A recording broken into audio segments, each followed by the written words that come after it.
Welcome to Hawg Huddle, your weekly opinion-based podcast dedicated to all things Razorbacks. From the highs and lows on the field and court to the biggest stories off of it, we've got you covered. Got a question or topic you want us to tackle? Email us or tweet us your thoughts, and we'll bring them into the huddle. So sit back, relax, and let's dive into the latest. This is Hawg Huddle.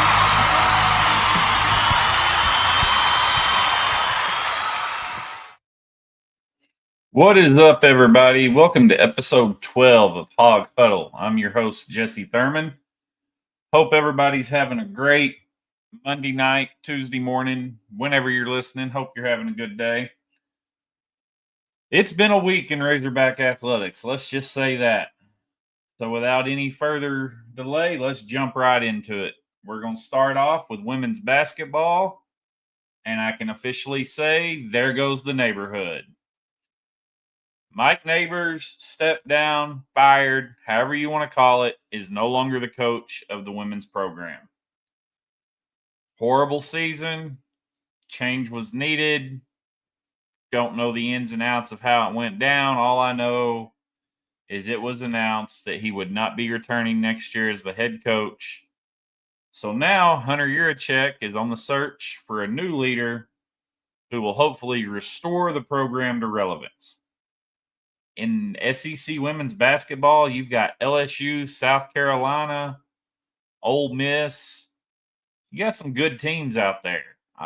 Don't expect us to be top 3 or 4 in the SEC, but we need to win some games. We need to at least make a shot at the tournament. There was no doubt this year they were not going to the tournament. I mean, the fact that they won any SEC games the way they played this year, not so much the way they played, the way they were coached is a miracle. But once we have a new coach, I'll do a little bit of deep dive. I'll give you some information on him or her, whoever that might be. And we'll see what we've got to look forward to next year. Hopefully we'll have some NIL to add into the women's basketball program. And while the University of Arkansas likes to tell you, oh, hey, we got revenue sharing. Well, so does everybody else. Revenue sharing doesn't mean anything. You're not gaining any ground on anyone with revenue sharing. So I am tired of Hunter Yurachek and the board and the talking heads that carry the water for Arkansas talking about revenue sharing. It's not going to make a difference in women's basketball. It's not going to make a difference in football. You're getting the same amount of money that everybody else in the SEC is getting. So, yeah. Ooh, you get an extra, say they're going to spend $3 million on women's basketball. Well, South Carolina and LSU just got an extra $3 million on top of all the money that their collectives and their local and regional businesses are pouring into those programs because, like or hate old Kim Mulkey, whatever her name is, she's a good coach. Still doesn't hold a candle to Don Staley, in my opinion, but that's where we're at on women's basketball. So we're going to move on to another women's sport. We're going to wrap up ladies first, go through all the women's sports first, and then we'll jump into the men's side of things. There's a bit of controversy in the gymnastics world. We'll get into that as I wrap up my trip to Bud Walton Friday night to see the GymBacks in action. They wrap up the season, falling short to Mizzou at Bud Walton this past Friday. I'm not an expert. I'm not even very knowledgeable in gymnastics. I just know they do flips and jumps and stuff that my body hurts even thinking about doing. But I thought for the most part, our girls performed outstanding, and the judges just, maybe there's technicalities I don't understand, but the judges didn't see it the same way. Very unfriendly scorecard, in my opinion. Mizzou gets the overall meet win. But here comes the controversy. When Oklahoma and Texas joined the SEC, at the time there were 8 SEC gymnastics schools. Not everybody competes at the level. So it made it real easy for TV and everything else for the SEC championships. You had 2 meets. There's 4 events, 4 rotations. So you had 4 teams go in the first meet, 4 teams go in the second meet. And you worked it out that way. Well, Oklahoma, who just happens to be one of the best programs in the country, joined the SEC. And now we have 9. So whoever they deem to be in last place in the SEC is excluded from the SEC championship meet. Now, this is something I've learned this year, and I'll pass my education, what little bit of it there is, on to my listeners. But wins and losses don't mean as much in gymnastics as your overall score at the end of the meet does. So, yes, we lost several matches or several meets, I'm sorry, but we still scored solid, good scores. And in that time frame, we beat LSU, which at the time was number 2 in the country, and Florida, which at the time was also number 2 in the country. The GymBacks are still ranked 16 in the nation with their performances this year. But like most sports, the SEC dominates. And with that said, the GymBacks are in 9th place. The big thing there is they don't get to help their overall season score, which is what determines going to the gymnastics equivalent of the big dance. And freshman and Olympic alternate Jocelyn Roberson doesn't get a chance to win an SEC championship as an individual. They should still get an invite to the tournament. From what I'm seeing, they're outstanding. They're better than probably 75 to 80% of the other teams in the country. So they should get that invite.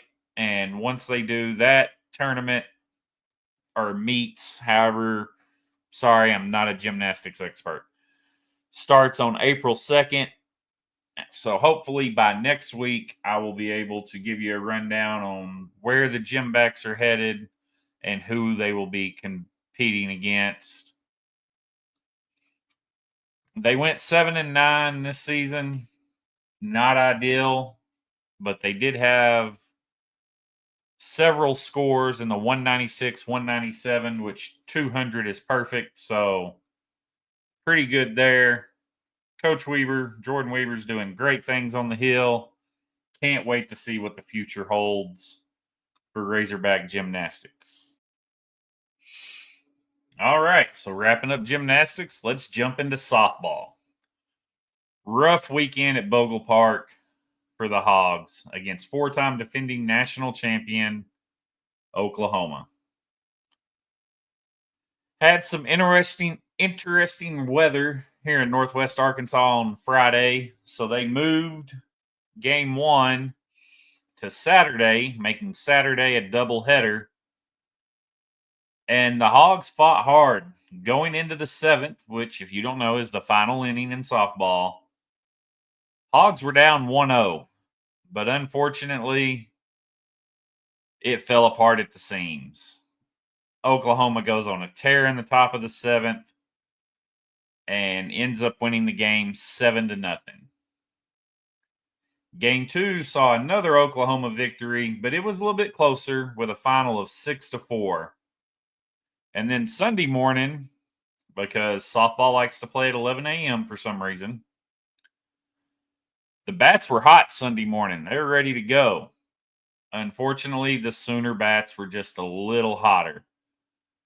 They held on despite Bree Ellis hitting 2 home runs on the day to claim a 10-7 victory and series sweep. Oklahoma remains undefeated on the season, number 1 in the country. We didn't get run ruled, so there's that.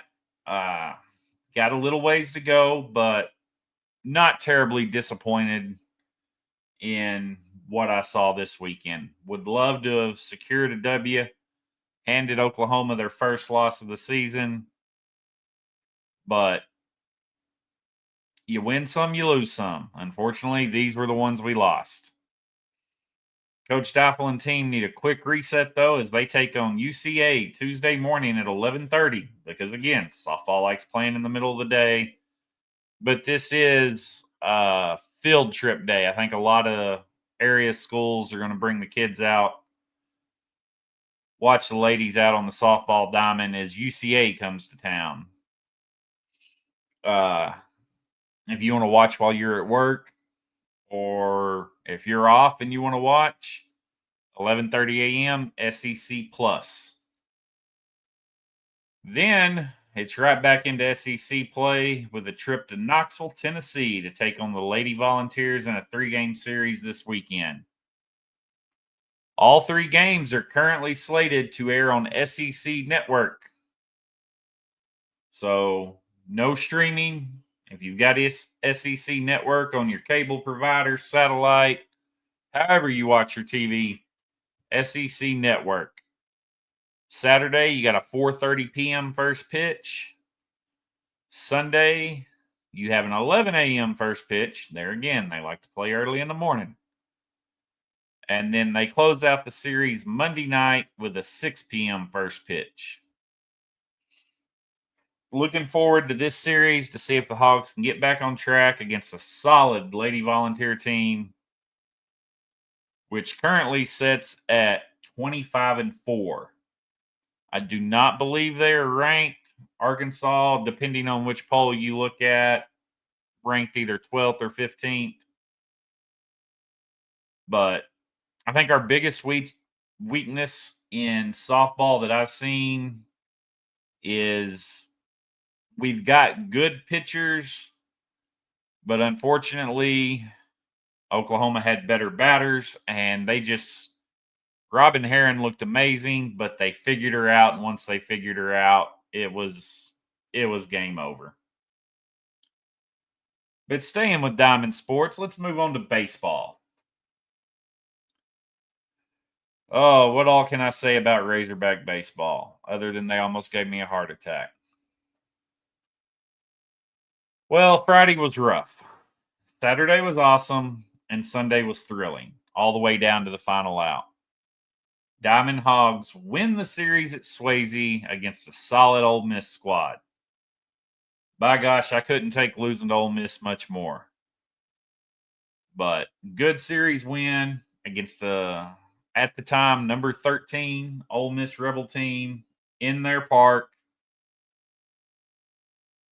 Can't complain too much. One complaint I have is we struck out entirely too many times this weekend. I think we ended up with like 14 strikeouts on Friday, 10 on Saturday, and I believe 9 on Sunday. So that's 33 strikeouts on the weekend. Got to have a little better eye than that. I've seen a few batters get behind in counts, and it's almost like they gave up on the at bat. They got in a hole, and they were chasing anything and everything. Seen a couple bad chases by Ryder Helfrich. Kahio Aloy being a little bit too picky a couple times. Got some backwards Ks. But let's jump into the weekend breakdown. We'll start with Friday. Zach Root showed his first signs of flaws this season. Ole Miss jumped on him quick, and the Hogs couldn't ever close the gap. A lot of plays in that game that just made you shake your head and say, well, sometimes you're lucky and sometimes you ain't, but that's just baseball. Felt like a lot of plays, Ole Miss, they got the benefit of the bounce. It just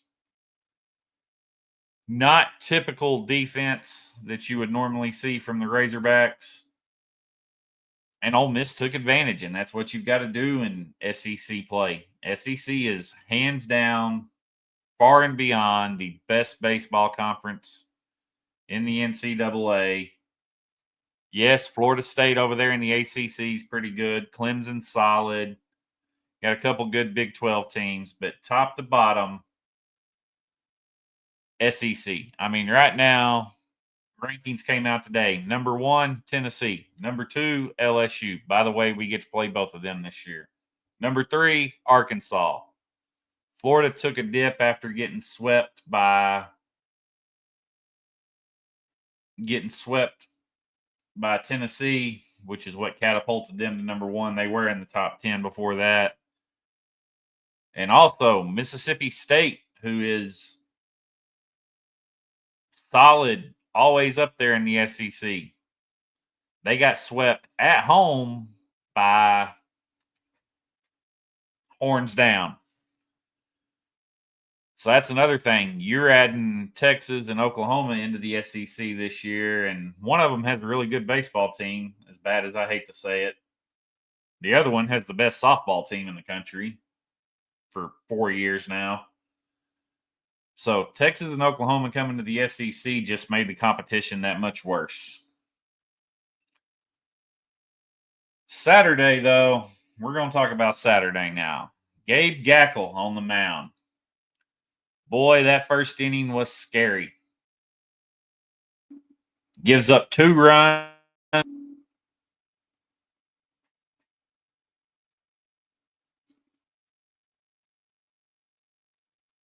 Gives up 2 runs in the first inning, and we're like, oh no, here we go again.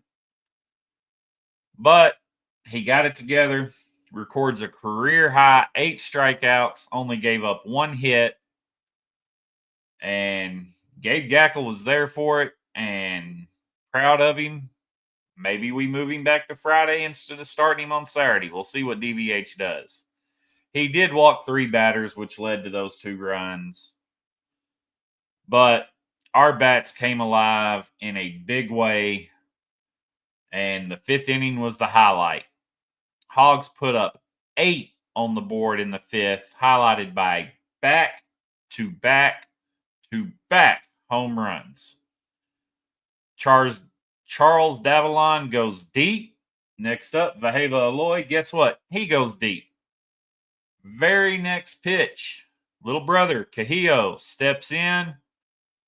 Pitch was high and out of the strike zone. I don't even know why he swung, honestly, but I guess he just wanted to show his brother he was good too. Takes a high, I believe it was a fastball, may have been a cutter, and just smokes it to left field into the stands. So great to see that. Brothers getting back-to-back home runs on back-to-back pitches. Can't ask for much more than that, and that's got to be a memory that they'll hold on to for a long time. It's got to just be exciting to get to play with your brother at a level that SEC baseball, I mean, this is better baseball than a lot of minor league teams. Got better facilities, better TV coverage. That's pretty awesome for them.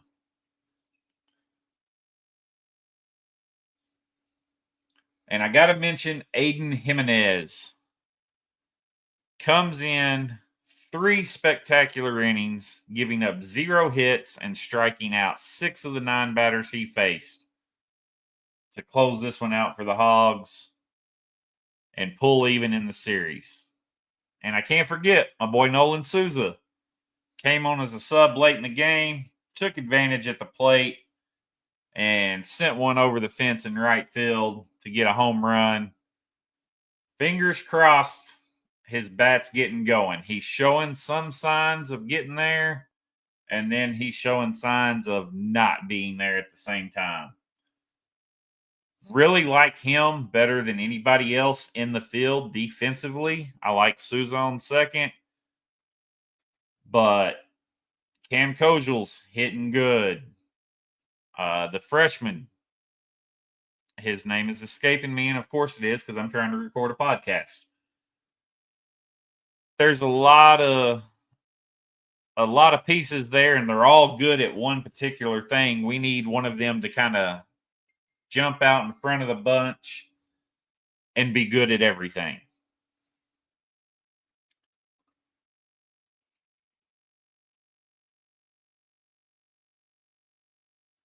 Then came the rubber match on Sunday.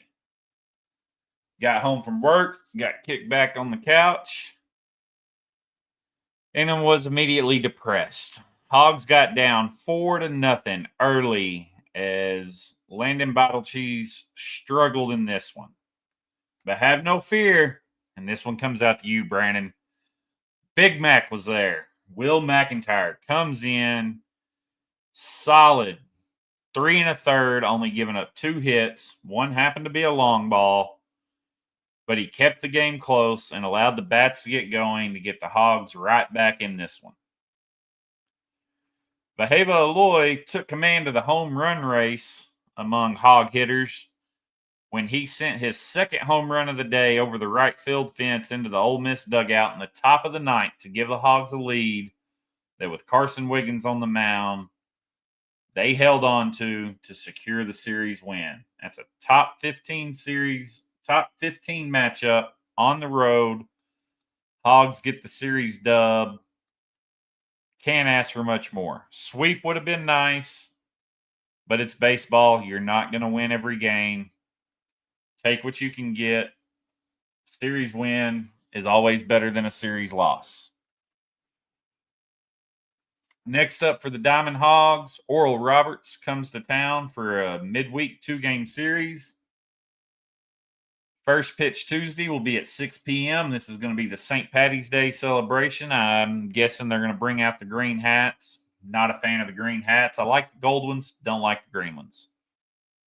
First pitch Wednesday will be at 3 p.m. Both nights will air on SEC Plus.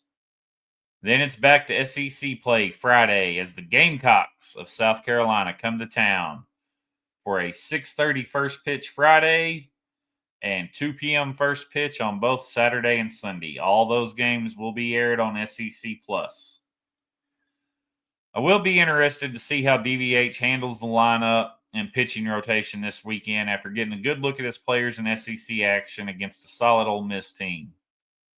We still need some bats to get going, and we need some pitchers to settle in, but things are looking good for the number 3 Diamond Hogs. Speaking of number 3, let's talk about the polls in baseball. As you probably know, there are entirely too many polls for college baseball, but my personal beef is with Perfect Game, who continues to disrespect Arkansas with them only moving up one spot after securing a top 15 SEC Road Series win. All the other major polls have Arkansas in third. Coaches, D1 baseball writers all have the Hogs at number 3. Perfect Game's got them at 7. Still don't even have them in the top 5. Got them at 7. I don't know what Perfect Game's doing. I feel like coaches and baseball writers probably have a better grasp of the game than someone trying to make money with Perfect Game. But do the polls really matter in the end? No, they don't. What matters is getting wins and performing well in regionals. Then we can talk about super regionals and Omaha once we finally make it through regionals, because that hadn't happened the past couple of years. And last thing on baseball, I still don't have any update on Gage Wood. I did see a post on socials. I believe it was on Twitter, X, whatever you want to call it. Looked like he was getting ready to throw the ball around. Personally, I want him to wait till he's 100%. DVH knows what he's doing, but you wait till Gage Wood's 100%, bring him back in, because the back half of our SEC schedule is going to be absolutely brutal in every way conceivable. The back half of our schedule, we have Tennessee and Texas both coming to Baum Walker. We've got to go to Alex Box and play LSU. I could be wrong, but I'm pretty sure we got to go play Florida too. So, the best of the best of the best. There's going to be some good baseball later in the season. We're going to see what these Diamond Hogs are really made of.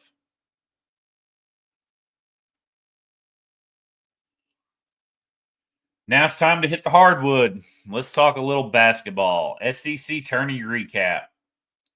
Hogs blow a big lead against South Carolina, but hang on to get the dub and secure their spot in the big dance.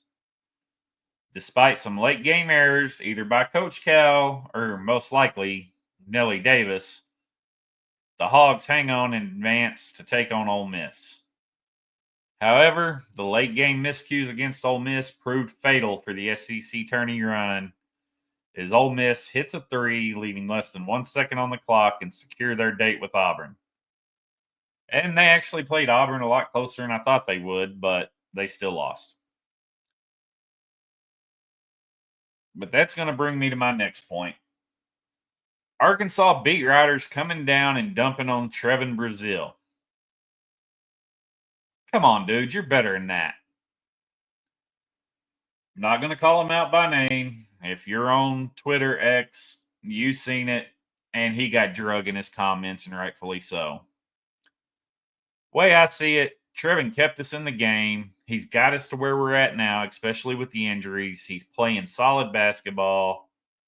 He gave us an opportunity to win. Yes, he fouled the shooter late in the game.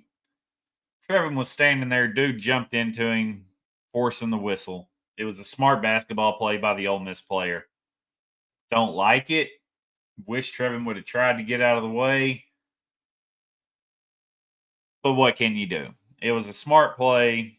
Dude knew what he was doing, got the call he wanted. Then we get down to the other end. Trevin misses 2 free throws. Ole Miss goes down, hits the three, wins the game. Trevin only had 2 free throws. There were 9 other free throws missed in the second half. Those free throws didn't matter. Yeah, we probably could have pressed, but Paducah for Ole Miss, he had ice water in his veins. Trevin got a hand in his face. It didn't matter. This loss ultimately comes down to poor late game decisions, especially Nellie Davis's drive to the basket, leaving 7.5 seconds on the clock for Ole Miss to hit the game winner. You're tied up. You're at the end of the game. You've got to have the final shot. At worst, you put something up with 3-4 seconds on the clock for a chance at an offensive rebound on a miss, but not give Ole Miss enough time to get down the floor and get a shot up. Granted, we were playing with basically 5 guys at that point. Jonas got some questionable calls against him to foul out with 4.5 minutes left in the game. Played amazing. Props to Jonas Adu. He has turned it on here at the end of the season. Let's hope he can keep it going. And then Big Z hurt his wrist or his thumb against South Carolina on Wednesday. He was MIA on Thursday. They threw him in when Jonas got 4 fouls, but he needed to be on the bench. He needs to get his mind cleared, work on whatever is ailing him, get that corrected, because the committee's made their voices. They made their decision. Providence, Rhode Island, get ready because 3 of arguably the best coaches in the game are coming to town. Hogs are going to start off the big dance with a rematch of the preseason exhibition against Bill Self and the Kansas Jayhawks, with the winner likely facing off against St. John's and Coach Rick Pitino. You can't convince me TV ratings don't play a role in deciding where to seed and send teams. I mean, I get it. Revenue makes the world go round, but this is crazy work by the committee. St. John's has Omaha in the first round. Could it be an upset? Yes. St. John's defense, I highly doubt they're going to get upset by a mid-major. They don't have a great offense, but them boys will lock you down on defense, and they don't let you score. I think they've only lost 4 games all season. I'm excited to see how Jonas Adu, which, like I said, he's been getting in a rhythm. He's playing like the center we thought we were getting from Tennessee. He's going to go up against Hunter Dickinson. Should be a great matchup all around. And, of course, I'll have plenty to say about that on next week's Hawg Huddle. Really hoping to beat Kansas in the first round. And matchup-wise, I don't like how we look against St. John's. But with their offensive weakness, if we can get some transition points, force some turnovers, this is if we can beat Kansas. I'm not even getting ahead of beating Kansas. Fantasy world, we're playing St. John's. If we can force some turnovers, live ball turnovers, not let them get their defense set, the Hogs could take down St. John's. But like I said, we got to get through Kansas first. 110% focused on the Jayhawks. Let's treat them like we did last time we saw them in the tournament when Devo Davis, which is a bench warmer at Oklahoma State now, had the game of his life. But that's going to wrap it up for me this week, y'all. Another exciting week ahead of us in Razorback athletics. It's a very busy time of the year between softball, baseball, gymnastics, basketball. Spring football's going on. I'll kind of recap spring football towards the end of it because honestly, Coach Pittman's still a coach. I have no faith in the football program next year. I'm not even expecting a bowl game at this point, but we'll dive more into that once everything else quietens down a little bit. Stay safe. Have a good week, y'all. And as always, woo pig. Let me take this opportunity to say thank you for listening to Hawg Huddle this week. Make sure and subscribe on your favorite podcast provider. Tell your friends and follow us on socials. We're on Twitter, TikTok, and YouTube. Thank you again for tuning in, and we'll see you next week.